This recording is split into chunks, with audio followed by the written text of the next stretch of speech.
Hello everyone, welcome to chemistry Diksuchi. So today's topic ఏంటంటే Ellingham diagram. So ఈ ఎలింగం డయాగ్రామ్ని మనము చూసినట్లయితే దీన్ని హెచ్జేటి ఎలింగం అనే సైంటిస్టు మనకి ఈ డయాగ్రామ్ గురించి ఎక్స్ప్లెయిన్ చేశారనమాట. సో ఈ డయాగ్రామ్ అనేది మనకి ఏం చెప్తుందంటే this is choice of reducing agents అంటే మనం ఈ డయాగ్రామ్ నుండి మనము పిక్ చేసుకుంటాం ఒక reducing agent. So in the reduction of oxides అయితే మనము ఏదైతే ఓర్ తీసుకుంటామో దాని నుండి మనము మెటల్ని మనము ప్రిపేర్ చేస్తున్నాం కదా. ఇంతకుముందు లాస్ట్ క్లాసెస్ అన్నిట్లలో మనం డిస్కస్ చేసాం కదా. అయితే ఈ మెటల్ ఆక్సైడ్ ఏదైతే ఫామ్ అయిందో ఈ మెటల్ ఆక్సైడ్ నుండి మనకి మెటల్ రావాలంటే ఇక్కడ మనము రెడ్యూసింగ్ ఏజెంట్ని యూజ్ చేస్తాము. అయితే ఈ రెడ్యూసింగ్ ఏజెంట్లో మనకి చాయిసెస్ ఉంటాయి, కార్బన్ మోనాక్సైడా, మెటలా. సో ఇలాంటి చాయిసెస్ ఉంటాయన్నమాట. ఏది ఈ మెటల్ ఆక్సైడ్ని మెటల్గా మారుస్తుంది అనే దాని గురించి మనకి ఈ ఎలింగం డయాగ్రామ్ అనేది మనకి తెలుపుతుంది అనమాట. సో ఈ ఎలింగం డయాగ్రాము గురించి మనం ఇప్పుడు డిస్కస్ చేద్దాం. సో కొన్ని పాయింట్స్ అనేవి మనము ఫస్ట్ చూద్దాం. ఎలింగం డయాగ్రామ్లో ఫస్ట్ కొన్ని పాయింట్స్ చూద్దాం. సో ఈ ఎలింగం డయాగ్రామ్లో మనకి పైరోమెటలర్జీలో దీన్ని యూజ్ చేస్తారనమాట. దీన్ని యూజ్ చేస్తారు ఎలింగం డయాగ్రామ్ని. దేన్ని ఆధారంగా? ప్రిన్సిపల్స్ ఆఫ్ థర్మోడైనమిక్స్ని ఆధారంగా చేసుకొని పైరోమెటలర్జీలో యూజ్ చేస్తారనమాట.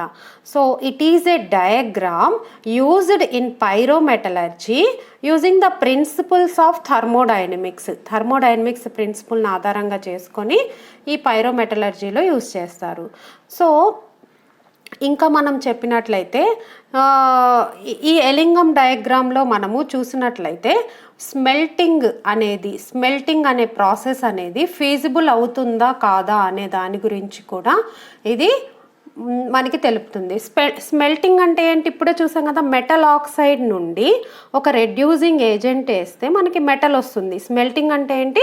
Reduction of metal oxide to metal. Smelting అంటే ఏంటి?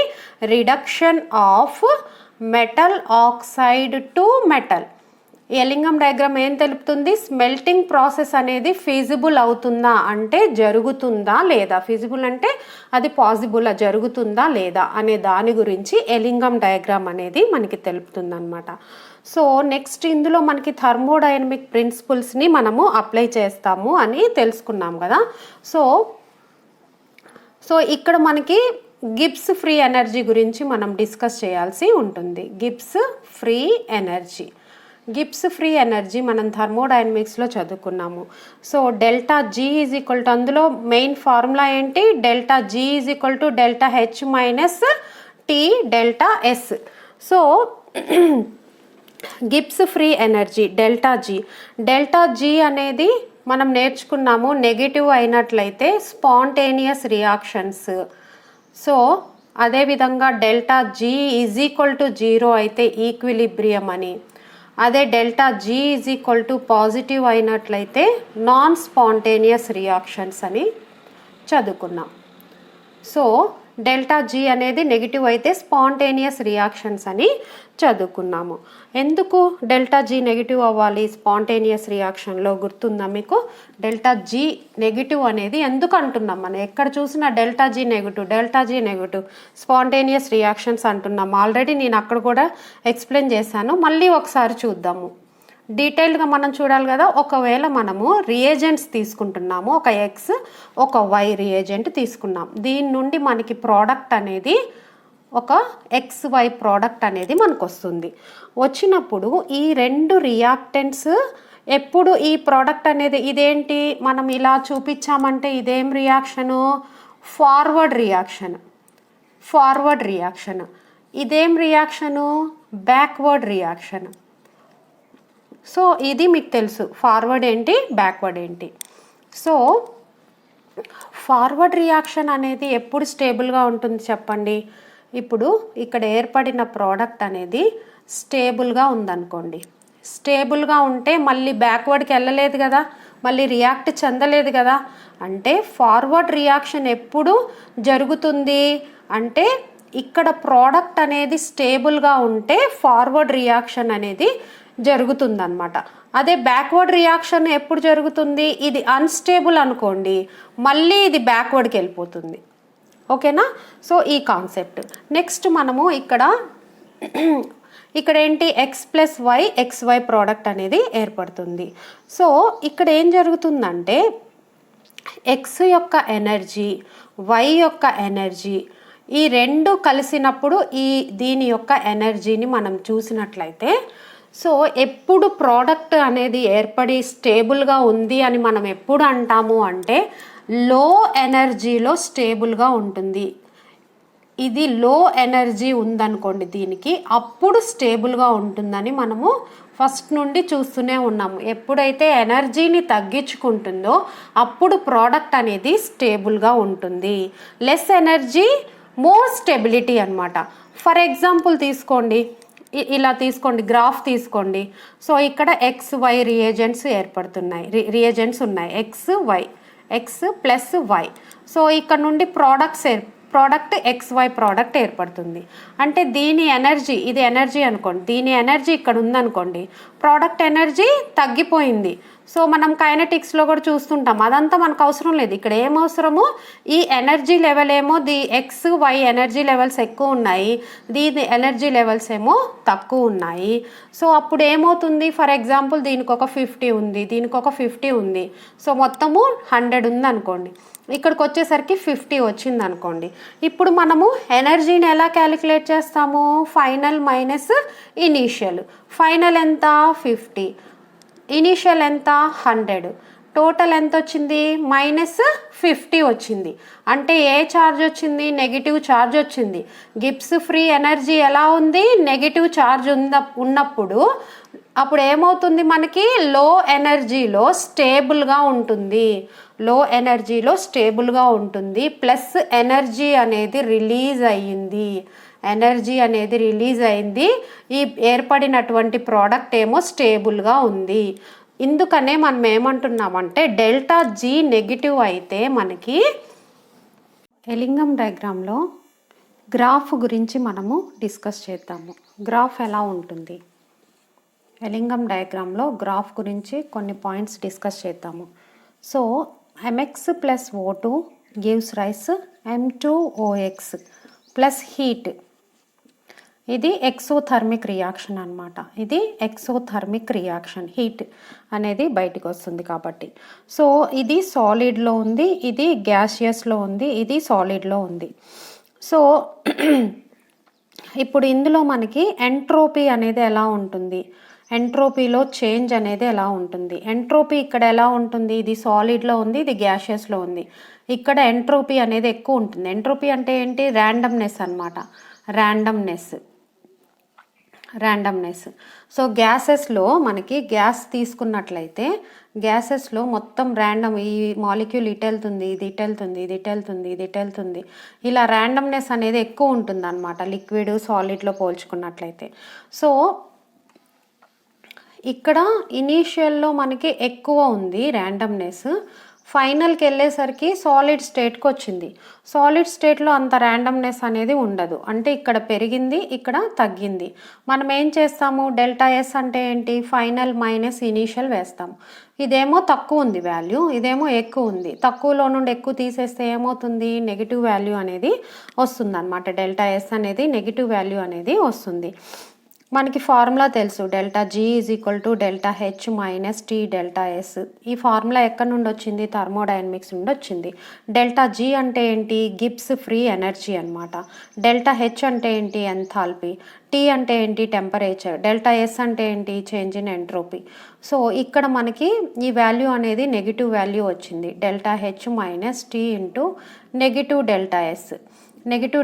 నెగిటివ్ ప్లస్ నెగిటివ్ ఏమవుతుంది, పాజిటివ్ అవుతుంది అనమాట, H+T ΔS. సో ఇక్కడ ఒక కంక్లూజన్ ఏంటంటే ΔS అనేది నెగిటివ్ అయిందనుకోండి, ఇది ఇక్కడ మళ్ళీ ఒకసారి చూడండి, ఇదేమో గ్రాఫ్లో మనం వై యాక్సిస్ మీద తీసుకుంటాము, టెంపరేచర్ని ఎక్స్ యాక్సిస్ మీద తీసుకుంటాము, ఇదేమో స్లోప్ అవుతుంది ఎమ్, ఇదేమో కాన్స్టెంట్ అవుతుంది అనమాట. అంటే y = mx+c ఫార్ములాలో మనము దీన్ని చూస్తున్నాము. అంటే ఇక్కడ ఏమైంది, డెల్టా ఎస్ అనేది నెగిటివ్ అయింది, బట్ స్లోప్లోకి వెళ్ళేసరికి డెల్టా ఎస్ వాల్యూ ఏమైంది, పాజిటివ్ అయిందనమాట. సో ఎంత ఎక్కువ నెగిటివ్ అయితే అంత ఎక్కువ పాజిటివ్ అవుతుంది, పాజిటివ్ స్లోప్ అనేది వస్తుంది. ఇది ఒకటి గుర్తుపెట్టుకోండి. ర్యాండమ్నెస్ ఇంక్రీజ్ అయింది అనుకోండి, డెల్టా ఎస్ వాల్యూ ఇంక్రీజ్ అవుతుంది, అప్పుడు గ్రాఫ్లో పాజిటివ్నెస్ కూడా ఇంక్రీజ్ అవుతుంది అనమాట. సో ఈ పాయింట్ ఇంపార్టెంట్, గుర్తుపెట్టుకోండి, మళ్ళీ మనకి యూజ్ అవుతుంది. సో ఇప్పుడు మనం ఇక్కడ గ్రాఫ్ తీసుకున్నాం. గ్రాఫ్ తీసుకున్నట్లయితే అంటే ఇది ఎలింగం డయాగ్రామ్ అనమాట. ఇక్కడ మనం డెల్టా G0Fకి టెంపరేచర్కి మనం గ్రాఫ్ తీసుకున్నట్లయితే సో ఇక్కడ మనకి ఈ విధమైనటువంటి గ్రాఫ్ అనేది వస్తుంది, పాజిటివ్ గ్రాఫ్ అనేది వస్తుంది. ఇక్కడ కొంత కాన్స్టెంట్ వాల్యూ ఉంది కాబట్టి మనము ఈ 0 నుండి వదిలిపెట్టి ఇక్కడ నుండి తీసుకున్నాం. ఇదేంటి, స్లోప్. స్లోప్ ఏంటి, ఇది డెల్టా ఎస్ అనమాట, ఇది టెంపరేచర్, ఇది డెల్టా G0. ఈ విధంగా స్లోప్ అనేది పాజిటివ్ స్లోప్ వస్తుంది. ఎక్కడ, మెటల్స్ ఆక్సైడ్స్తో కలిసి మెటల్ ఆక్సైడ్స్ని ఏర్పరుస్తున్నాయి. సో నెక్స్ట్ మనము ఈ విధంగా మనకి చాలా వరకు మెటల్స్కి పాజిటివ్ స్లోపే వస్తుంది. కానీ సో ఈ ఎలింగం డయాగ్రామ్లో అన్నిటికీ మనకి పాజిటివ్ స్లోప్స్, ఈ విధంగా స్లోప్ అనేది పాజిటివ్గా ఈ విధంగా వస్తుంది. కానీ ఒకదానికి మాత్రము ఈ విధంగా నెగిటివ్ స్లోప్ అనేది వస్తుందన్నమాట. అదేంటి, ఎందుకు నెగిటివ్ స్లోప్ వచ్చింది అనేది చూద్దాం. సో ఈ నెగిటివ్ స్లోప్ అనేది దేనికి వస్తుంది, carbon plus oxygen, carbon dioxide, దీనికి నెగిటివ్ స్లోప్ అనేది వస్తుందన్నమాట. సో ఎందుకు వస్తుంది అనేది చూద్దాం. లాస్ట్కి మనం ఎలింగం డయాగ్రామ్ దగ్గరికి వెళ్ళిపోదాము. So carbon plus O2 gives rise to CO2 plus heat కూడా రిలీజ్ అయింది. ఇక్కడ ఏంటి, కార్బన్ ఏమో సాలిడ్ స్టేట్లో, ఆక్సిజన్ ఏమో గ్యాసియస్ స్టేట్లో, కార్బన్ డయాక్సైడ్ కూడా గ్యాసియస్ స్టేట్లో ఉంది. సో ఇప్పుడు ఏమైంది, ఈ టైంలో ఇక్కడ ర్యాండమ్నెస్ చూడండి, 1 మోల్ ఆఫ్ గ్యాస్ ఉంది, ఇక్కడ ప్రోడక్ట్స్లో ఏముంది, 2 మోల్స్ ఆఫ్ గ్యాస్ ఉంది. అప్పుడు ఏమవుతుంది, ఫైనల్ మైనస్ ఇనీషియల్ చేసినప్పుడు 2 - 1 వస్తుంది. అంటే ఇది పాజిటివ్ వాల్యూ వస్తుంది. అంటే డెల్టా ఎస్ ఇక్కడ ఏమైంది, పాజిటివ్ అయిందనమాట. డెల్టా ఎస్ ఏమైంది, పాజిటివ్ వాల్యూని ఇచ్చింది. పాజిటివ్ వాల్యూని ఇచ్చినప్పుడు మనము ఫార్ములాలో చూసినట్టయితే delta G = delta H - T delta ఎస్లో దీన్ని పాజిటివ్ వాల్యూ తీసుకుంటే ప్లస్ ఇంటూ మైనసే అవుతుంది. అంటే మనం ఇది y మీద తీసుకున్నాము, ఇది x మీద తీసుకున్నాము, x యాక్సిస్ మీద తీసుకున్నాం, ఇది కాన్స్టెంట్ తీసుకున్నాము, దీన్ని స్లోప్గా తీసుకున్నట్లయితే డెల్టా ఎస్ వాల్యూ ఏమైంది, డెల్టా ఎస్ స్లోప్లో ఏమైంది, నెగిటివ్ స్లోప్ అయిందనమాట. ఏమైంది, నెగిటివ్ స్లోప్ అయింది. నెగిటివ్ స్లోప్ అయినప్పుడు ఏమవుతుంది, స్లోప్ అనేది కిందికి వచ్చేసింది అనమాట. ఇక్కడ స్లోప్ అనేది ఏమైంది, కిందికి వచ్చేసింది అనమాట. అందుకని ఈ డెల్టా ఎస్ అనేది పాజిటివ్ అయినప్పుడు మనకి స్లోప్ అనేది నెగిటివ్ అవుతుంది, ఆపోజిట్ గుర్తుపెట్టుకోండి. సో ఇక్కడ పాజిటివ్ అయినప్పుడు ఏమవుతుంది, డెల్టా ఎస్ అంటే ఇక్కడ ర్యాండమ్నెస్ అనేది ఇంక్రీజ్ అయిందనమాట. సో ఇక్కడ స్లోప్లో మనకి నెగిటివ్ స్లోప్ అనేది వచ్చింది. ఇది ఎలింగం డయాగ్రామ్లో మెయిన్ ఇంపార్టెంట్ గుర్తుపెట్టుకోవాలి. అన్ని పై వైపుకి వెళ్తుంటే ఈ carbon plus oxygen, carbon dioxide ఒక్క గ్రాఫ్ మాత్రము కిందికి వస్తూ ఉంటుందన్నమాట. అయితే ఈ గ్రాఫ్ ఏంటి, దీన్ని ఎలా మనము చూద్దాము అంటే ఈ గ్రాఫ్ అనేది ఈ విధంగా వస్తుంది. ఇక్కడేమో 0, డెల్టా G0F 0 అంటే ఇది ఈక్విలిబ్రియం స్టేట్లో ఉంది. సో ఈ 0కి కింది వైపులన్నీ నెగిటివ్ వాల్యూస్ ఉంటాయి, పై వైపునన్నీ పాజిటివ్ వాల్యూస్ ఉంటాయి. అంటే ఇక్కడ G0F పాజిటివ్గా ఉంటుంది, G0F నెగిటివ్గా ఉంటుంది. G0F నెగిటివ్గా ఉండడం అంటే ఏంటి, స్పాంటేనియస్ రియాక్షన్స్ అన్నమాట. ఇక్కడ నాన్ స్పాంటేనియస్ రియాక్షన్స్. సో మనము ఏదన్నా ఒక గ్రాఫ్ తీసుకున్నాం అనుకోండి, ఈ విధంగా ఒక స్లోప్ తీసుకున్నాము. సో దీనిది ఒక టెంపరేచర్ అనేది ఇక్కడ ఉంది, T0 టెంపరేచర్ అనుకోండి. సో ఇప్పుడు ఇది ఏ పార్ట్ అనుకోండి, ఇది బి పార్ట్ అనుకోండి. ఏ పార్ట్లో ఏం జరుగుతుంది, బి పార్ట్లో ఏం జరుగుతుంది అనేది చూద్దాం. సో ఏ పార్ట్ చూసినట్లయితే ఏ పార్ట్లో మెటల్స్ ప్లస్ ఆక్సిజన్ కలిసి మెటల్ ఆక్సైడ్స్ని ఇస్తాయి. మెటల్స్ ప్లస్ ఆక్సిజన్ కలిసి మెటల్ ఆక్సైడ్స్ని ఇస్తాయి. సో 2MO అనుకోండి. సో తర్వాత మనము బ్యాలెన్స్ చేసుకుందాం. సో MO ఇక్కడ డెల్టా G0F అనేది ఏ విధంగా ఉంటుందంటే నెగిటివ్గా ఉంటుంది. ఇదే రియాక్షన్ని మనము రివర్స్లో రాసామనుకోండి, reverse reaction MO gives rise M+O2. ఈ విధంగా రివర్స్ రియాక్షన్ చూస్తే డెల్టా G0F ఎలా ఉంటుందంటే పాజిటివ్గా ఉంటుందన్నమాట.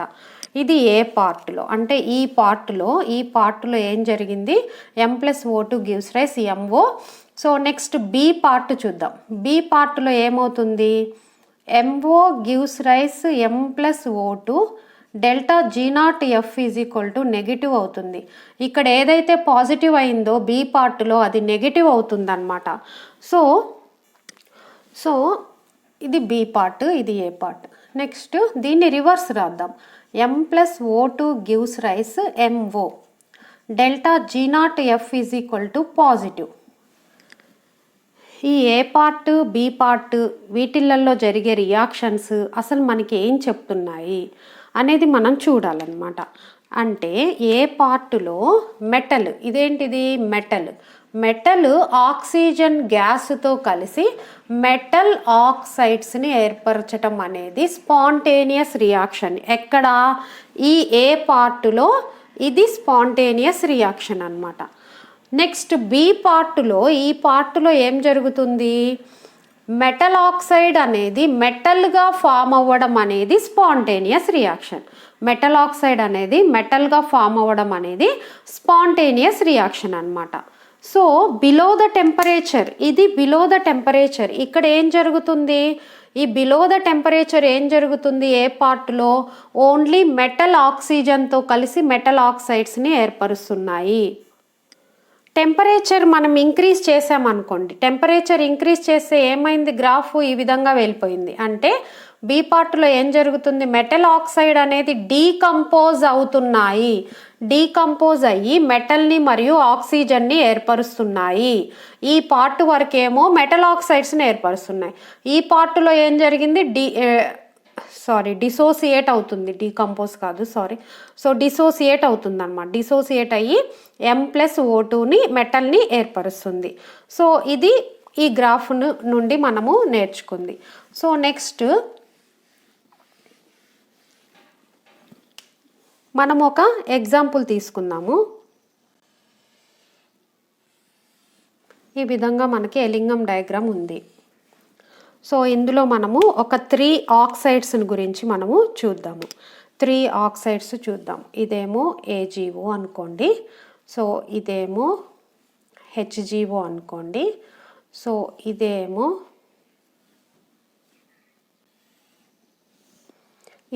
ZnO అనుకోండి. సో ఇది ఒక టెంపరేచరు, ఇది T1 టెంపరేచర్ అనుకోండి, ఇదేమో T2 టెంపరేచర్ అనుకోండి.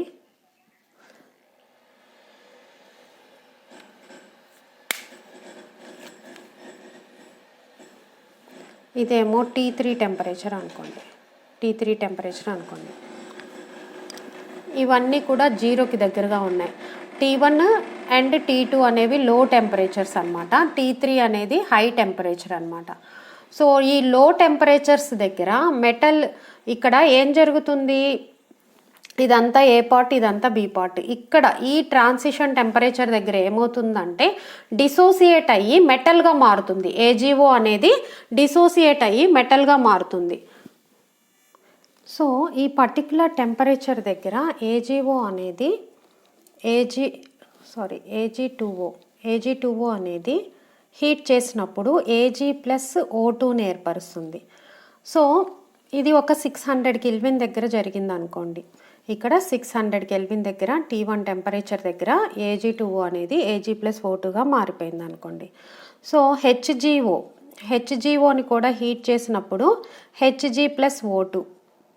సో టెంపరేచర్ అనేది 700 కెల్విన్ దగ్గర జరిగింది అనుకోండి. అదేవిధంగా జెడ్ఎన్ఓ కూడా Zn+O2. ఇది కూడా టెంపరేచర్, మనము దీన్ని టెంపరేచర్ చూసుకుంటే చూడండి T1 less than T2 less than T3 అనేది హై టెంపరేచర్ అనమాట. So high temperature for example temperature అనేది 2000 కెల్విన్ తీసుకోండి. 2000 కెల్విన్ దగ్గర హై టెంపరేచర్ దగ్గర ఇది ఏం జరుగుతుంది, జెడెన్గా మారుతుందన్నమాట. సో ఈ హై టెంపరేచర్ని మనం ఇస్తేనే జెడెన్ఓ అనేది జెడెన్గా మారుతుంది. ఈ హై టెంపరేచర్ని మనం ఇవ్వాలంటే మనము ఫ్యూయల్ రిక్వైర్మెంట్ కూడా ఎక్కువగా ఉంటుందన్నమాట. ఇండస్ట్రియల్ పర్పస్లో ఎకనామికల్గా వాళ్ళు తక్కువ లో బడ్జెట్లో చూస్తారు. బట్ 2000 కెల్విన్ ఇస్తేనే జెడెన్ఓ అనేది జింక్గా మారితే వాళ్ళకి లాస్. కాబట్టి ఇలాగా వాళ్ళు హై టెంపరేచర్ని ప్రిఫర్ చేయరనమాట. చేయకుండా ఏం చేస్తారు, ఈ జెడెన్ఓకి సూటబుల్ రెడ్యూసింగ్ ఏజెంట్ని కలుపుతారనమాట. సూటబుల్ రెడ్యూసింగ్ ఏజెంట్ని కలిపినప్పుడు ఇంత టెంపరేచర్ ఇవ్వాల్సినటువంటి అవసరం అనేది ఉండదన్నమాట. సో రెడ్యూసింగ్ ఏజెంట్స్ ఏ మెటల్స్కి మనము యూజ్ చేస్తామంటే 2 types of metal oxides. Reducing agent అవసరం లేని మెటల్ ఆక్సైడ్స్ 1 టైప్ అయితే రెడ్యూసింగ్ ఏజెంట్ అవసరమయ్యే మెటల్ ఆక్సైడ్ 2nd టైప్ అనమాట. ఈ AG2O HGO ఈ 2 ఉన్నాయనుకోండి, ఇవేంటి లో టెంపరేచర్స్. వీటికి మనము రెడ్యూసింగ్ ఏజెంట్స్ కలపాల్సిన అవసరం లేదు. ఎందుకు అవసరం లేదు, టెంపరేచర్ తక్కువ 600 కెల్విన్ టెంపరేచర్ హీట్ చేయగానే అది ఏజీగా మారుతుంది. 700 కెల్విన్ టెంపరేచర్ దగ్గర హీట్ చేయగానే మెర్క్యూరీగా మారుతుంది. కాబట్టి ఇక్కడ రెడ్యూసింగ్ ఏజెంట్స్ కలపాల్సిన అవసరం అనేది లేదు. రెడ్యూసింగ్ ఏజెంట్స్ అవసరం లేదు. బట్ ఎక్కడైతే టెంపరేచర్ ఎక్కువ ఉందో అక్కడ రెడ్యూసింగ్ ఏజెంట్ కంపల్సరీగా కావాల్సి ఉంటుందన్నమాట. ఏదో ఒక రెడ్యూసింగ్ ఏజెంట్ని కలిపినప్పుడు మాత్రమే ఇక్కడ మనం టెంపరేచర్ నుండి మనము టెంపరేచర్స్ ఇవ్వాల్సిన అవసరం లేదు. రెడ్యూసింగ్ ఏజెంట్ కలిపితే మనకి ఏమవుతుంది, రెడ్యూస్ అయిపోతుంది. ఫర్ ఎగ్జాంపుల్ జెడెన్ఓకి మనం కార్బన్ని కలిపామనుకోండి reducing agent. So Z N plus CO ఈ విధంగా ఏర్పడుతుంది అనమాట. ఈ విధంగా జింక్ అనేది మనకి వస్తుందన్నమాట. సో ఇది ఎలింగం డయాగ్రామ్ అనమాట. సో ఈ డయాగ్రామ్లో మనము y యాక్సిస్ మీద డెల్టా G0 తీసుకున్నాము. సో x యాక్సిస్ మీద మనము టెంపరేచర్ తీసుకున్నాము. 0 నుండి మనము టెంపరేచర్ తీసుకుంటాం అనమాట. సో ఇక్కడ మనకి డెల్టా G అనేది 0 అవుతుంది అన్నమాట, 0 ఉంటుంది. సో ఇక్కడ మనకి డెల్టా G0 అనేది 0 ఉంటుంది. ఇది ఈక్విలిబ్రియం స్టేట్. ఇక్కడ దీనిపైన పాజిటివ్ వాల్యూస్ ఉంటాయి అన్నమాట. డెల్టా G పాజిటివ్ వాల్యూస్ ఉంటాయి. ఇవన్నీ కూడా నెగిటివ్ వాల్యూస్, -100, -200, -300 ఈ విధంగా -1200 వరకు మొత్తం కూడా నెగిటివ్ వాల్యూస్ అన్నమాట. సో ఇక్కడ ఫస్ట్ మనం తీసుకుంటే magnesium plus oxygen, magnesium oxide. Next aluminium ఆక్సైడ్ని ఇస్తుంది. జింక్ ఆక్సైడ్ని ఇస్తుంది. కార్బన్ మోనాక్సైడ్, కార్బన్ డయాక్సైడ్ని ఇస్తుంది. ఐరన్ ఆక్సైడ్స్ని ఇస్తుంది. కాపర్ ఆక్సైడ్ని ఇస్తుంది. ఇంకా ఇక్కడ మనకి AgO Hg2O ఇవన్నీ కూడా వస్తాయి అన్నమాట. AgO HGO ఇవన్నీ కూడా ఇక్కడే వస్తాయి. ఏవి AgO కానీ HGO కానీ ఇవన్నీ కూడా ఆక్సైడ్స్ ఇక్కడే ఏర్పడతాయి అన్నమాట. సో ఈ ఎలింగం డయాగ్రామ్ని బట్టి మనము కొన్ని కంక్లూజన్స్ మనం చూద్దాము. ఇక్కడ చూసినట్లయితే Mg+O2 MgO అనేది ఇక్కడ వరకు పాజిటివ్ స్లోప్ ఉంది. బట్ సడన్గా ఏమైంది, ఇక్కడ ఇంక్రీజ్ అయిపోయింది. స్లోప్ ఏమైంది, సడన్గా ఇంక్రీజ్ అయిపోయింది. అదేవిధంగా జెడెన్ కూడా తీసుకున్నట్లయితే Zn+O2 జెడెన్ఓ ఒక పర్టికులర్ టెంపరేచర్ దగ్గర ఏమైంది, సడన్గా ఇంక్రీజ్ అయిపోయింది అనమాట. సో ఎందుకు ఈ విధంగా ఇంక్రీజ్ అనేది వచ్చింది, ఈ గ్రాఫ్లో ఇంక్రీజ్ అనేది ఎందుకు వచ్చింది అనేది ఇప్పుడు మనం డిస్కస్ చేద్దాం. So transition temperature. Transition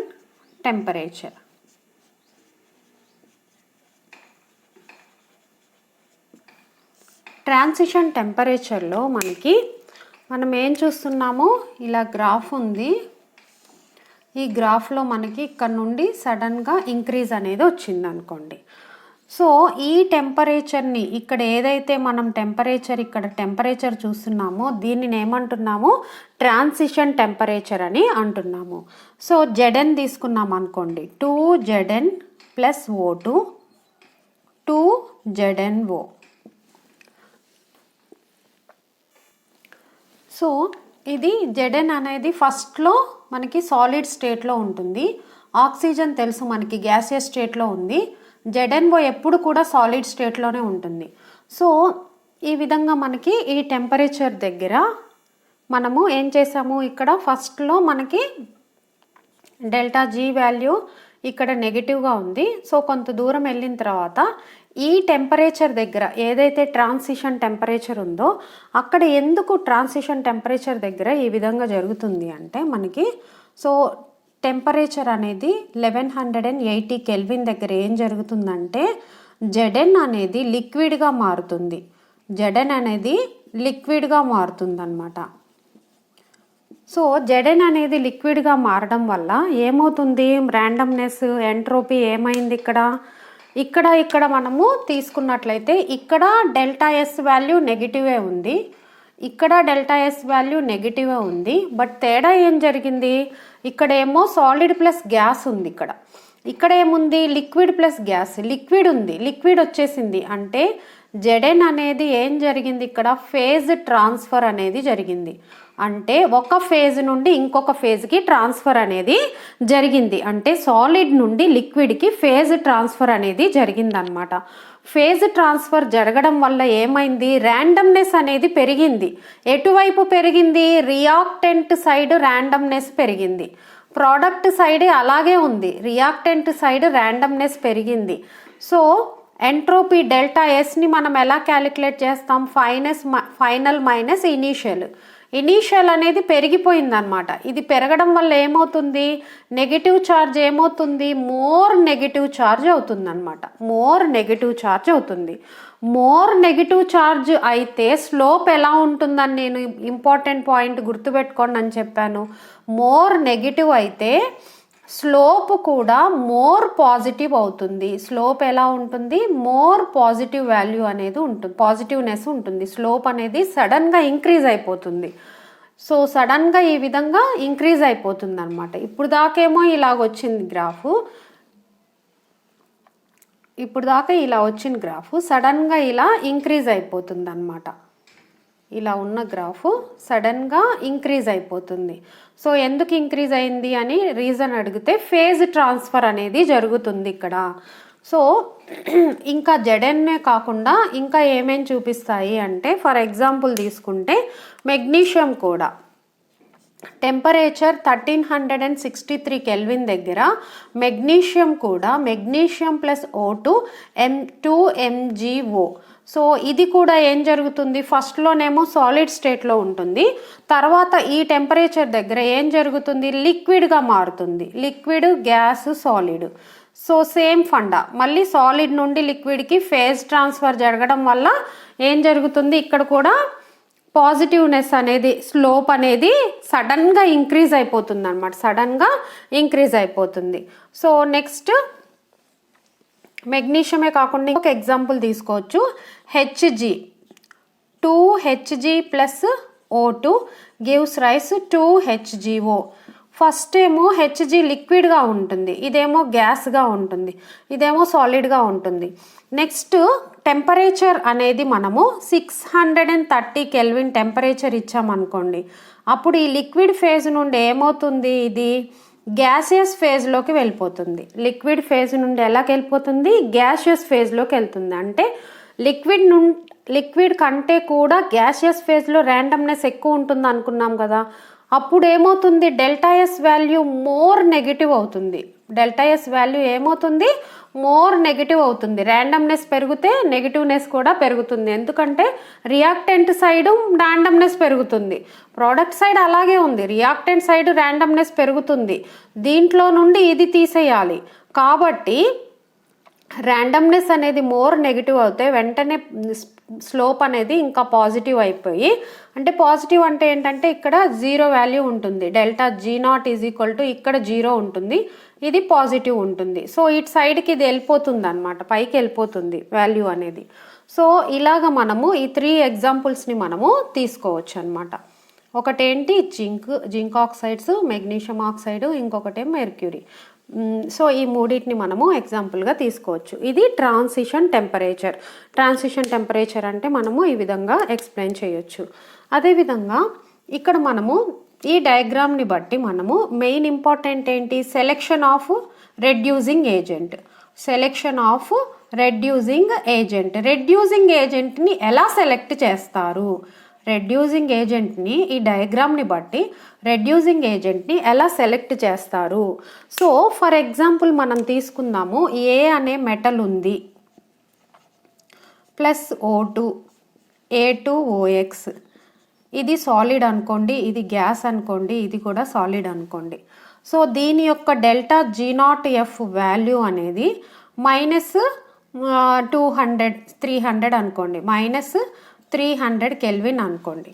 so ఇంకొకటి తీసుకోండి, ఇంకొకటి BX plus O2 B2O3, delta G0F value దీనికి ఒక -600 ఉందనుకోండి, kilojoule per mole of oxygen, 600 kelvin ఉందనుకోండి.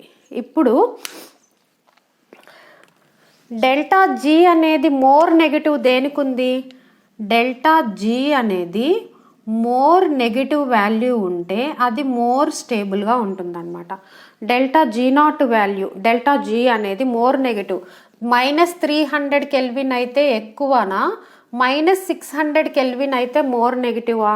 ఎప్పుడు కూడా నెగిటివ్ వాల్యూస్ అనేవి ఎక్కువ ఉంటేనే మోర్ నెగిటివ్ అని చెప్తాం అనమాట. అంటే ఇది -600 కెల్విన్ అనేది, సో ఇక్కడ మనకి మోర్ స్టేబుల్గా ఉంటుందన్నమాట. సో ఇక్కడ -300 ఉంది, ఇక్కడ -600 ఉందన్నమాట. సో మనము గ్రాఫ్లోకి వెళ్ళామనుకోండి, -300 ఎక్కడుంది, ఇక్కడ ఉంది -300, -600 ఎక్కడుంది, ఇక్కడ ఉంది అనుకోండి. అంటే ఈ 600 వాల్యూ వచ్చింది మోర్ రెడ్యూసింగ్ ఏజెంట్గా పనిచేస్తుంది అనమాట. మోర్ నెగిటివ్ ఉంటుంది కదా, ఇది మోర్ రెడ్యూసింగ్ ఏజెంట్గా పనిచేస్తుంది. అంటే మనం ఏం తీసుకోవాలి, కింద ఉన్న వాల్యూస్ ఏవైతే ఉంటాయో అవి మోర్ రెడ్యూసింగ్ ఏజెంట్స్గా పనిచేస్తాయి. మోర్ నెగిటివ్గా ఉన్నాయి, మోర్ రెడ్యూసింగ్ ఏజెంట్స్గా పనిచేస్తాయి అన్నమాట. ఒక ఎగ్జాంపుల్ మనం చూద్దాము. సో ఒక ఎగ్జాంపుల్ చూద్దాం. ఇందులో మనము aluminium plus Cr2O3 gives rise Al2O3 plus 2Cr. So అదేవిధంగా Cr plus Al2O3 gives rise Cr2O3 plus 2 aluminium. So aluminium, ఇప్పుడు మనము ఎలింగం డయాగ్రామ్ ఇచ్చారు, మనకి ఈ క్వశ్చన్ ఇచ్చారు, ఎలింగం డయాగ్రామ్ ఇస్తే ఎలింగం డయాగ్రామ్లో మనకి అల్యూమినియం అనేది ఇక్కడ ఉందనుకోండి, అల్యూమినియం అనేది ఇక్కడ ఉంది. సో నేను బ్యాలెన్స్ చేయట్లేదు, జస్ట్ ఈ విధంగా రాస్తున్నా. క్రోమియం అనేది ఇక్కడ ఉందనుకోండి, Cr plus O2 Cr2O3, chromium అనేది ఇక్కడ ఉంది. సో ఇది డెల్టా G0, ఇది టెంపరేచర్, ఇలా ఇచ్చారు. ఇప్పుడు ఇందులో ఏది రెడ్యూసింగ్ ఏజెంట్గా పనిచేస్తుంది, అల్యూమినియం పనిచేస్తుందా, క్రోమియం పనిచేస్తుందా అని అడిగారు. సో మోర్ నెగిటివ్ ఏది, కింద ఉన్న values more negative values. So ఇప్పుడు ఈ అల్యూమినియం అనేది రెడ్యూసింగ్ ఏజెంట్గా పనిచేయాలి, ఎందుకంటే ఈ అల్యూమినియం ఆక్సైడ్ అనేది మోర్ స్టేబుల్గా ఉంటుంది. అల్యూమినియం ఆక్సైడ్ ఎలా ఉంటుంది, మోర్ స్టేబుల్గా ఉంటుంది. కాబట్టి అల్యూమినియం అనేది రెడ్యూసింగ్ ఏజెంట్గా పనిచేస్తుంది. అల్యూమినియం అనేది రెడ్యూసింగ్ ఏజెంట్గా పనిచేస్తుంది, క్రోమియంని ఏర్పరుస్తుంది అనమాట. సో ఎప్పుడు కూడా కింద ఉన్న వాల్యూస్ మోర్ నెగిటివ్ వాల్యూ దేనికైతే ఉందో అది రెడ్యూసింగ్ ఏజెంట్గా పనిచేస్తుంది అని మనం గుర్తుపెట్టుకోవాలి. ఇది ఇంపార్టెంట్ అనమాట, ఇంపార్టెంట్ పాయింట్. అల్యూమినియము రెడ్యూసింగ్ ఏజెంట్గా పనిచేస్తుంది. సో ఇక్కడ మనము డయాగ్రామ్ ఒకసారి చూస్తే, సో మెగ్నీషియం అన్నిటికంటే మనకి, సో మెగ్నీషియం అనేది అల్యూమినియంని రెడ్యూస్ చేస్తుంది, ఎందుకంటే అల్యూమినియం కంటే మెగ్నీషియం అనేది మోర్ నెగిటివ్లో ఉంది కాబట్టి. అదేవిధంగా జింక్ని అల్యూమినియం మెగ్నీషియం రెడ్యూస్ చేస్తాయి అన్నమాట. సో సిఓని జింక్ అల్యూమినియం మెగ్నీషియం అంటే మోర్ నెగిటివ్ వాల్యూలో కింద ఉన్నవి రెడ్యూసింగ్ ఏజెంట్స్గా ఉంటాయన్నమాట. సో అదేవిధంగా Fe తీసుకున్నాం అనుకోండి, ఐరన్ తీసుకుంటే జింక్ చేయొచ్చు, అల్యూమినియం మెగ్నీషియం ఇవన్నీ రెడ్యూసింగ్ ఏజెంట్స్గా పనిచేస్తాయి అన్నమాట. సో ఈ విధంగా మనకి లోయర్ వాల్యూ ఏదైతే ఉంటుందో అది హయ్యర్ రెడ్యూసింగ్ ఏజెంట్గా పనిచేస్తుందని గుర్తుపెట్టుకోవాల్సి ఉంటుంది. Next cross over temperature. Cross over temperature cross over temperature అంటే ఏంటి, క్రాస్ ఓవర్ అంటే క్రాస్ ఓవర్ టెంపరేచర్ అంటే ఏంటో చూద్దాం. క్రాస్ ఓవర్ టెంపరేచర్ అంటే మనము ఎలింగం డయాగ్రామ్లో చూసినట్లయితే సో ఈ విధంగా సో ఒక గ్రాఫ్ని ఇంకో గ్రాఫ్ క్రాస్ ఓవర్ చేస్తుంది అనమాట. సో ఈ విధంగా క్రాస్ ఓవర్ చేస్తుంది. ఈ టెంపరేచర్ని మనం ఏమంటున్నాము, క్రాస్ ఓవర్ టెంపరేచర్ అంటున్నాము. ఫర్ ఎగ్జాంపుల్ మెగ్నీషియం అను సిలికాన్ తీసుకున్నట్లయితే ఎలింగం డయాగ్రామ్లో magnesium Mg+2+O2 gives rise MgO 2MgO. So ఇక్కడ సిలికాన్ చూసినట్లయితే silicon +O2 SiO2. So Ellingham diagram తీసుకున్నాం మనం. సో ఇది టెంపరేచర్ అనమాట. సో ఇలా తీసుకున్నప్పుడు ఈ సిలికాన్ యొక్క గ్రాఫ్ని మెగ్నీషియం అనేది ఇక్కడ క్రాస్ చేసింది, ఈ విధంగా క్రాస్ చేసింది. సిలికాన్ అనేది ఈ డయాగ్రామ్లో లేదు, బట్ ఎలింగం డయాగ్రామ్ సిలికాన్ మెగ్నీషియంకి తీసుకుంటే ఈ విధంగా వస్తుంది అనమాట. సో సిలికాన్ +O2 ఇలా, ఈ సిలికాన్ ఇలా స్ట్రైట్గా వెళ్ళిపోతుంది. సో ఇక్కడ ఇది క్రాస్ చేసింది అనమాట. ఈ క్రాస్ చేసినటువంటి టెంపరేచర్ని ఏమంటున్నాం, క్రాస్ ఓవర్ టెంపరేచర్ అని అంటున్నాము. ఈ క్రాస్ ఓవర్ టెంపరేచర్ ఇక్కడ ఎంత ఉంటుంది అంటే అప్రాక్సిమేట్లీ 1966 కెల్విన్గా ఉంటుంది. సో ఇలా ఇంత టెంపరేచర్ దగ్గర ఇక్కడ క్రాస్ ఓవర్ అయ్యిందనమాట. సో ఇప్పుడు ఏది మోర్ స్టేబుల్, ఎక్కడ ఏది మోర్ స్టేబుల్ అని మనం చూసినట్లయితే సో క్రాస్ ఓవర్ టెంపరేచర్ అయిపోయిన తర్వాత ఇది క్రాస్ చేసిన తర్వాత సిలికాన్ అనేది లోయర్ వాల్యూలో ఉంది, ఇక్కడ ఉంది. మెగ్నీషియం అనేది హైకి వెళ్ళిపోయింది. సో అంటే సిలికాన్ అనేది మోర్ నెగిటివ్లో ఉంది, మెగ్నీషియం అనేది లెస్ నెగిటివ్లోకి వెళ్ళిపోయింది అనమాట. కానీ ఇక్కడ వచ్చినప్పుడు ఏమైంది, మెగ్నీషియం అనేది మోర్ నెగిటివ్లో ఉంది, సిలికాన్ అనేది లెస్ నెగిటివ్లో ఉంది. సో ఇప్పుడు మనం ఏం చెప్పొచ్చు, టెంపరేచర్ లెస్ దెన్ 1966 కెల్విన్ దగ్గర ఏది మనకి మోర్ స్టేబుల్గా ఉంటుంది, మెగ్నీషియం అనేది మోర్ స్టేబుల్గా ఉంటుంది. ఫర్ ఎగ్జాంపుల్ మనం మెగ్నీషియం ప్లస్ సిలికాన్ వేసామనుకోండి, ఇక్కడ మనకి మెగ్నీషియం ఆక్సైడ్ ప్లస్ సిలికాన్ వచ్చింది అనుకోండి.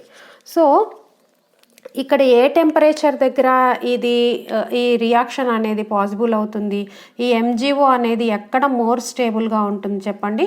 ఈ ఏర్పడినటువంటి MgO ఎక్కడ మోర్ స్టేబుల్గా ఉంటుంది, లెస్ దాన్ 1966. ఇంతవరకు మాత్రమే మెగ్నీషియం అనేది స్టేబుల్గా ఉంటుంది, అప్పుడు మాత్రమే ఈ రియాక్షన్ అనేది జరుగుతుంది.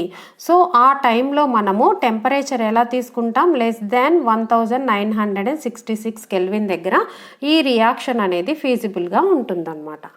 సో నెక్స్ట్ మనము సిలికాన్ తీసుకుందాం ప్లస్ MgO ఇలా తీసుకున్నాం.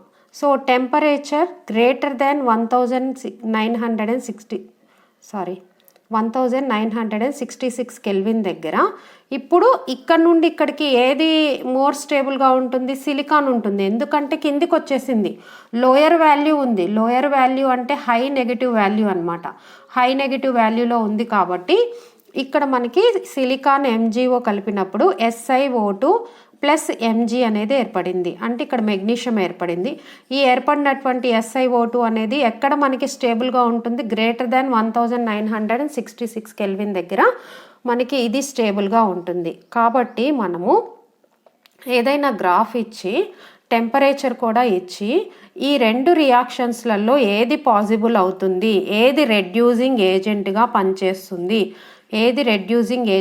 పనిచేస్తుంది అని అడిగినప్పుడు, ఫర్ ఎగ్జాంపుల్ ఈ రెండు రియాక్షన్స్ ఇచ్చారు, లెస్ దెన్ 1966 కెల్విన్ దగ్గర ఏది రెడ్యూసింగ్ ఏజెంట్గా పనిచేస్తుంది అంటే మెగ్నీషియం అని చెప్పాలి. గ్రేటర్ దాన్ 1966 కెల్విన్ దగ్గర ఏది రెడ్యూసింగ్ ఏజెంట్గా పనిచేస్తుందంటే సిలికాన్ అని చెప్పాలి.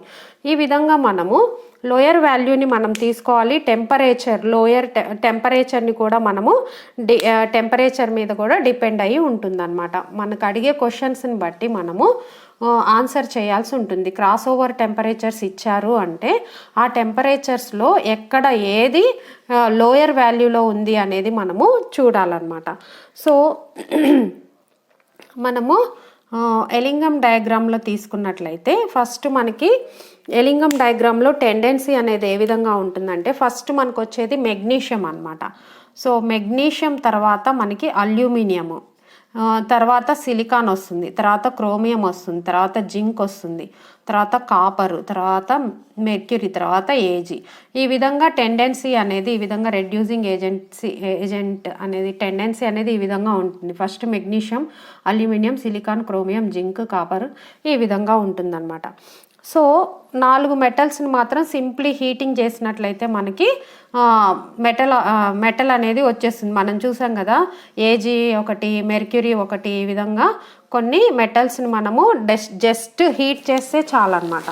హీట్ చేస్తే మనకి మెటల్స్ అనేవి ఫామ్ అవుతూ ఉంటాయన్నమాట. సో అవేంటి హీట్ చేస్తే ఫామ్ అయ్యాయి నేను ఇంతకుముందు కూడా చెప్పాను.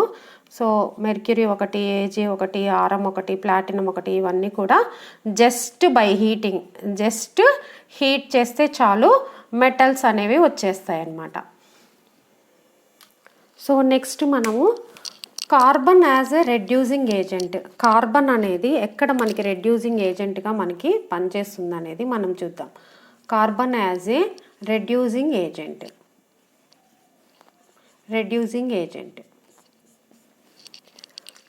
సో ఇక్కడ మనము గ్రాఫ్ ఒకటి తీసుకున్నట్లయితే,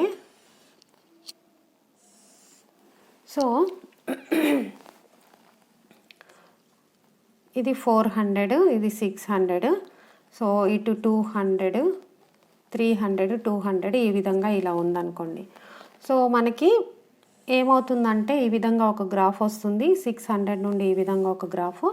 సో ఇదేమో కార్బన్ నుండి కార్బన్ డయాక్సైడ్, ఇది కార్బన్ నుండి కార్బన్ మోనాక్సైడ్, ఇది కార్బన్ మోనాక్సైడ్ నుండి CO2 ఏర్పడుతుంది అనమాట. సో ఈ విధమైనటువంటి గ్రాఫ్ ఉంది. దీన్ని ఏమంటున్నాం మనం? క్రాస్ ఓవర్ టెంపరేచర్ అంటున్నాం. ఈ టెంపరేచరు 983 కెల్విన్ ఉంటుందన్నమాట, cross over temperature. So first మనము రియాక్షన్ చూసినట్లయితే carbon plus O2 gives rise carbon dioxide. So ఇది సాలిడ్ స్టేట్లో ఉంది, ఇది గ్యాసియస్ స్టేట్లో ఉంది. సో ఇది కూడా మనకి గ్యాసియస్ స్టేట్లో ఉంటుందన్నమాట. సో ఇక్కడ ఏమవుతుంది, డెల్టా ఎస్ అనేది, ఫర్ ఎగ్జాంపుల్ మనకి డెల్టా ఎస్ వాల్యూ ఇక్కడ మన డెల్టా ఎస్ 298 కెల్విన్ దగ్గర -35 కిలో జౌల్ పర్ మోల్ ఉందనుకోండి. అదేవిధంగా సెకండ్ రియాక్షన్లో మనము carbon plus O2 gives rise to CO. So ఇక్కడ మనకి డెల్టా ఎస్ వాల్యూ అనేది +180 కిలో జౌల్ పర్ మోల్ ఉందనుకోండి. నెక్స్ట్ మనం third reaction 2CO plus O2 CO2. So ఇక్కడ మనకి delta S value -173 kilo joule per mole ఉందనుకోండి. సో ఈ విధంగా మనకి ఉన్నాయి డెల్టా ఎస్ వాల్యూస్ అనేవి ఉన్నాయనుకోండి. సో ఇక్కడ మనకి ఈ దీంట్లో ఫస్ట్ రియాక్షన్లో డెల్టా ఎస్ అనేది -35 కిలో జౌల్ పర్ మోల్ ఉంది. అంటే పెద్దగా తేడా ఏం లేదు. సో 0కి మనకి ఇలా ఉందనుకోండి, 0కి -35కి పెద్ద మనకి అంత డిఫరెన్స్ ఏమి ఉండదన్నమాట. సో ఇది మనకి ఈ విధంగా స్ట్రైట్ లైన్గా ఈ విధంగా వెళ్ళిపోతుంది. అదే కార్బన్ ప్లస్ O2 2CO ఇక్కడ ఏంటి +180 delta yes value. I'm not telling about delta G value, I'm telling about delta yes value. డెల్టా ఎస్ వాల్యూ అనేది ప్లస్ పాజిటివ్లో ఉంటే అక్కడ నెగిటివ్ స్లోప్ వస్తుంది. పాజిటివ్లో ఉంటే నెగిటివ్లో ఉంటే పాజిటివ్ స్లోప్ ఉంటుంది అని మనం అనుకున్నాం కదా. సో కార్బన్ ఇది అనమాట సెకండ్ వన్. ఏమైంది, నెగిటివ్ స్లోప్ వచ్చిందనమాట. సో ఇది నెగిటివ్ స్లోప్ అనమాట, ఈ విధంగా వచ్చింది. ఎందుకు అంటే ఇక్కడ డెల్టా ఎస్ వాల్యూ ఎలా ఉంది, +180 కిలో జౌల్ పర్ మోల్ ఉంది. ప్లస్ అనేది ఎక్కువ ఉంది కాబట్టి మోర్ నెగిటివ్గా ఉంటుంది. అదే కార్బన్ మోనాక్సైడ్ ఆక్సిజన్తో కార్బన్ డయాక్సైడ్ ఇక్కడ మైనస్ ఛార్జ్ ఉంది. సో మైనస్ ఛార్జ్ ఉంటే మోర్ పాజిటివ్ స్లోప్ అనేది ఉంటుంది. కాబట్టి ఈ థర్డ్ వన్ అనమాట. ఇది థర్డ్ గ్రాఫ్లో ఏమైంది, పాజిటివ్ స్లోప్ అనేది వచ్చింది. సో డెల్టా ఎస్ వాల్యూని బట్టి మనము ఇక్కడ చెప్తున్నాం అనమాట. -35 అంటే జస్ట్ ఇది అంత డిఫరెన్స్ ఏం లేదు కాబట్టి, 0కి -35కి పెద్ద డిఫరెన్స్ ఏం లేదు కాబట్టి ఇదేమైంది, స్ట్రైట్ లైన్లో వెళ్ళిపోయింది, స్ట్రైట్గా వెళ్ళిపోయింది ఈ విధంగా. సో నెక్స్ట్ ఏమైంది, C+O2 CO ఇదేమైంది, డెల్టా ఎస్ వాల్యూ ఎలా ఉంది, +180 ఉంది, పాజిటివ్నెస్ ఉంది, అంటే స్లోప్ నెగిటివ్గా రావాలి. ఇంత ముందు కూడా మనం డిస్కస్ చేసాం కదా, ఆ విధంగా స్లోప్ అనేది ఈ విధంగా వచ్చింది, నెగిటివ్ స్లోప్ అనేది వచ్చింది. నెక్స్ట్ ఇదేమో డెల్టా ఎస్ వాల్యూ నెగిటివ్ కాబట్టి మోర్ పాజిటివ్ స్లోప్ అనేది వచ్చింది. సో ఇక్కడ ఉన్నటువంటిది ఇది. So at any temperature carbon మరియు కార్బన్ మోనాక్సైడ్ రెండు కూడా రెడ్యూసింగ్ ఏజెంట్స్గా పనిచేస్తాయి. నార్మల్గా మనం చెప్పుకుంటాం కదా, కార్బన్ మోనాక్సైడ్ అనేవి ఎట్ ఎనీ టెంపరేచర్లో ఇవి రెడ్యూసింగ్ ఏజెంట్స్గా పనిచేస్తాయి. అయితే temperature less than 983, temperature less than అంటే లెస్ అంటే ఇటువైపు, టెంపరేచర్ లెస్ దాన్ 983 ఏది రెడ్యూసింగ్ ఏజెంట్గా పనిచేస్తుంది, ఏది మోర్ నెగిటివ్లో ఉంది, CO అనేది మోర్ నెగిటివ్లో ఉంది. కాబట్టి at less than 983 kelvin CO అనేది రెడ్యూసింగ్ ఏజెంట్గా పనిచేస్తుంది. మరి మోర్ దాన్ 983లో ఏది నెగిటివ్లో ఉంది, కార్బన్ అనేది నెగిటివ్లో ఉంది. ఇక్కడికి వచ్చింది, ఇది ఇక్కడ నుండి ఇక్కడికి వచ్చింది. కాబట్టి కార్బన్ అనేది మనకి బెటర్ రెడ్యూసింగ్ ఏజెంట్గా పనిచేస్తుంది అన్నమాట. సో మళ్ళీ ఒకసారి చూస్తున్నా, at any temperature carbon monoxide అనేవి రెడ్యూసింగ్ ఏజెంట్స్, ఇది నార్మల్ కండిషన్. సో ఇక్కడేంటి, మనము లెస్ దాన్ 983 కెల్విన్, ఇక్కడ ఏం చేస్తుంది, CO అనేది better reducing agent. Next greater than 983 kelvin ఏంటి, కార్బన్ అనేది బెటర్ రెడ్యూసింగ్ ఏజెంట్ అనమాట. సో కార్బన్ అనేది బెటర్ రెడ్యూసింగ్ ఏజెంట్గా పనిచేస్తుంది. కాకపోతే దీన్ని చాలా హీట్ చేయాల్సి ఉంటుంది. సో హీట్ చేసినా కానీ కార్బన్ అనేది మోర్ రియాక్టివ్గా ఉంటుంది, అది ఎసిటిలిన్ని ఫామ్ చేస్తుంది. కాబట్టి సో హై టెంపరేచర్స్ అనేది నాట్ అడ్వైజబుల్ కాబట్టి ఈ రియాక్షన్స్ అనేవి చూడరు. సో ఇక్కడ మాత్రం నార్మల్ టెంపరేచర్స్లో మాత్రం కార్బన్ మోనాక్సైడ్స్ని యూజ్ చేస్తారనమాట. సో ఒక 2 ప్రాబ్లమ్స్ అనేవి మనం చూద్దాము. ఇక్కడ ఒక ఎగ్జాంపుల్ తీసుకున్నాం మనము. సో టెంపరేచరు ΔG0 ఫార్మేషన్ తీసుకున్నాము. ఈ రెడ్ లైన్లో ఉన్నదేంటి, FeO. ఈ FeOని దీనికి రెడ్యూసింగ్ ఏజెంట్గా ఏది పనిచేస్తుంది, COనా Cనా ఈ మూడిట్లలో ఏది రెడ్యూసింగ్ ఏజెంట్గా పనిచేస్తుందని క్వశ్చన్ అడిగారు. సో క్వశ్చన్ అడిగినప్పుడు ఇక్కడ మనం ఏం చూడాలి, ఇక్కడ ఒక నెగిటివ్ వాల్యూ FeO ఇక్కడ ఉంది, దీని కింద ఏముంది, CO ఉంది, దీని కింద CO ఉంది. సో ఇక్కడ FeO ఉంది, FeO ఈ ప్లేస్లో FeO ఉంది, ఇక్కడ నెగిటివ్లో ఉంది ఇక్కడ. నెక్స్ట్ దానికంటే మోర్ నెగిటివ్ ఏముంది చూడాలన్నమాట. మోర్ నెగిటివ్ వాల్యూ ఏది ఉంటే అది రెడ్యూసింగ్ ఏజెంట్గా పనిచేస్తుంది. సో దీనికంటే లోయర్లో ఏముంది, ఇది ఉంది, CO ఉందన్నమాట. కాబట్టి ఈ FeOని ఏది రెడ్యూస్ చేస్తుంది, CO రెడ్యూస్ చేస్తుంది. FeOని ఏది రెడ్యూస్ చేస్తుంది, CO రెడ్యూస్ చేస్తుంది అనమాట. సో మనం చూడాల్సింది ఏంటంటే మోర్ నెగిటివ్ వాల్యూ, లేదంటే లోయర్లో ఏది ఉంది, లేదంటే ఈ రెండు లోయర్ టెంపరేచరు, ఇవన్నీ కూడా కన్సిడర్ చేసుకొని మనము ప్రాబ్లమ్స్ చేయాల్సి ఉంటుందన్నమాట. సో ఇంకొక ఎగ్జాంపుల్ మనం చూద్దాము. సో ఈ ఎగ్జాంపుల్లో మనం చూసినట్లయితే ZnO ఉంది ఇక్కడ. సో ZnOని మనకి ఈ విధంగా ఇచ్చారనమాట. సో ZnOని అన్నిటికంటే కింద ఉంది చూడండి. సో ఇప్పుడు మనము లోయర్ అనేది లేదు ఇక్కడ. కాబట్టి అప్పుడు ఏం చేయాలి, మనం టెంపరేచర్ ఏది లోయర్లో ఉందో అది చూడాలన్నమాట. టెంపరేచర్ లోయర్ ఏది ఉందో అది చూడాలి. సో టెంపరేచర్ అనేది మనం చూసినట్లయితే ZnO అనేది ఎక్కడెక్కడ క్రాస్ చేసిందో చూడండి. ZnO అనేది ఎక్కడెక్కడ క్రాస్ చేసింది, ఈ కార్బన్ ఇక్కడ క్రాస్ చేసింది, ఇది ఒక టెంపరేచర్ T1 అనుకోండి. నెక్స్ట్ ఈ కార్బన్ని ఇక్కడ క్రాస్ చేసింది, ఇది టెంపరేచర్ T2 అనుకోండి. నెక్స్ట్ ఈ కార్బన్ మోనాక్సైడ్ని ఇక్కడ క్రాస్ చేసింది, ఇది టెంపరేచర్ T3 అనుకోండి. అన్నిటికంటే లెస్ టెంపరేచర్ ఏంటి? T1. అది దేనికి ఉంది T1 టెంపరేచరు?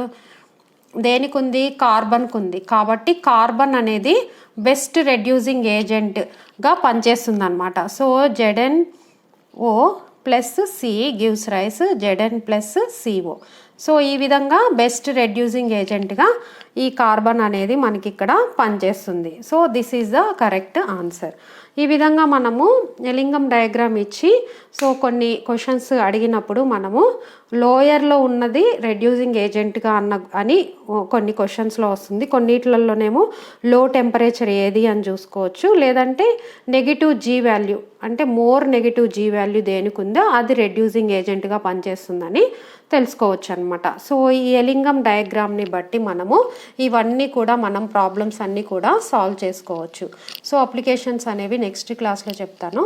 సో ఈ వీడియో కనుక మీకు నచ్చినట్లయితే please subscribe the channel. Thank you.